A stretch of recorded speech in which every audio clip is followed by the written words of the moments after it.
పెద్ద సంఖ్యలో బైఠాయించిన పరిస్థితి కనిపిస్తోంది. ఒకసారి మాజీ ఎమ్మెల్యే పెద్దారెడ్డి గారితో మాట్లాడదాం.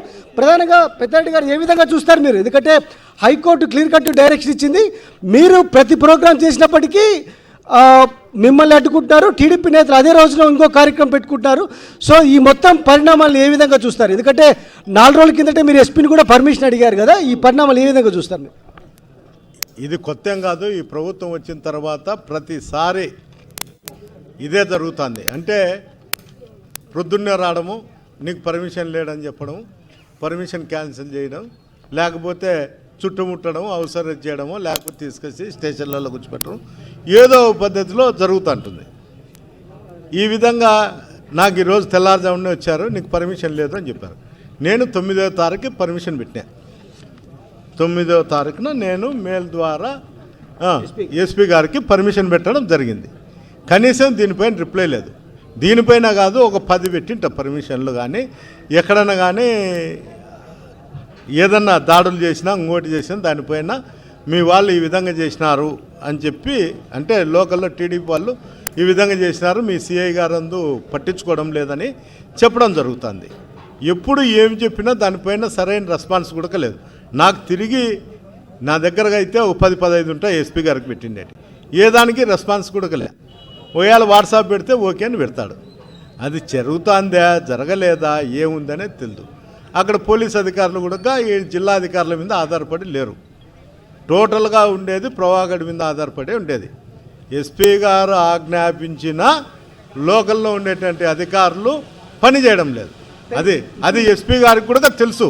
ఇప్పుడు హైకోర్టు డైరెక్షన్ కంటే జేసీ ఆదేశాలే పాటిస్తున్నారంటారా? అంతే కదా, హైకోర్టు ఆదేశాలే కాదు, ఏ చట్ట పరిధిలో ఏది ఉన్నా కూడా జేసీ ఆదేశాలు తప్ప ఉన్నతాధికారులు పట్టించుకోడు. ఏంటంటే సఫిషియెంట్గా ఇన్కమ్ ఉంది తాడిపత్రి అధికారులకు.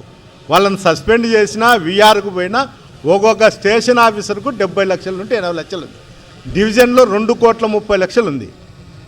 మేము ఒక స్టేషన్ ఆఫీసరు గ్రామంలో చెప్పేది ఏం చెప్తారంటే, టీఎంగల్ కాడందు మేము పైకి పంపించాము అంటారు. అది పైకి ఎవరు పంపించారో ఆ దేవునికి తెలుసు. ఏమన్నా వీళ్ళు పార్సల్ చేసి రిజిస్టర్ పోస్ట్ చేస్తారో దేవునికి ఏమన్నా నాకు తెలియదు. కానీ ఏమి వచ్చినా మమ్మల్ని మీరు ఎన్ని చేసినా, ఏం మాట్లాడినా నిత్యం పేపర్లో వస్తూనే ఉంటుంది. అంటే అక్కడ మీరు స్వేచ్ఛగా తిరిగితే టీడీపీ వాళ్ళకి వచ్చిన ప్రాబ్లం ఏంటి? ఎందుకంటే మీరు ప్రోగ్రామ్ చేసిన ప్రతిసారి జేసీ ప్రభాకర్ రెడ్డి కూడా అదే రోజే ప్రోగ్రాం పెట్టడం, పోలీసులు మిమ్మల్ని అడ్డుకోవడం ఎట్లా చూస్తారు? అంటే నేను తిరిగితే ప్రజల్లో చైతన్యం వస్తుందేమో అని భయము.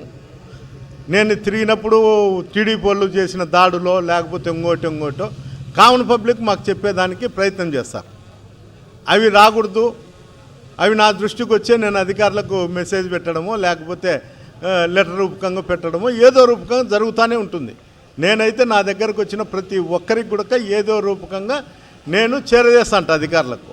అందువల్ల ఒక భయం, అంటే వైఎస్ఆర్సీపీ కార్యకర్తలకు, నాయకులకు కూడా చైతన్యం వస్తుంది. రేపు పొద్దున లోకల్ బాడీ ఎలక్షన్లలో ఇంకోసాట పోటీ చేస్తారేమో అనే ఆలోచన కూడా అతనికి ఉంది. ఆలోచన ఉండుకొనే వారం కిందట పెద్దోడూరుకు పోయి శాసించినాడు. ఎవడన్నా కానీ కాన్ఫరెన్స్లో పంచాయతీ ఎలక్షన్లు చేస్తే నేను అంతూ చూస్తా అని పోలీసుల సమక్షంలో చెప్పినారు.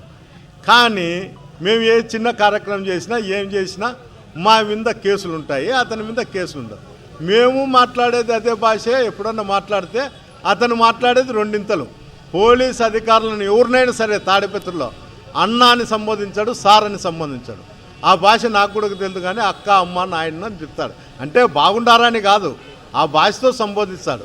కానీ వీళ్ళకి సంతోషమైంది.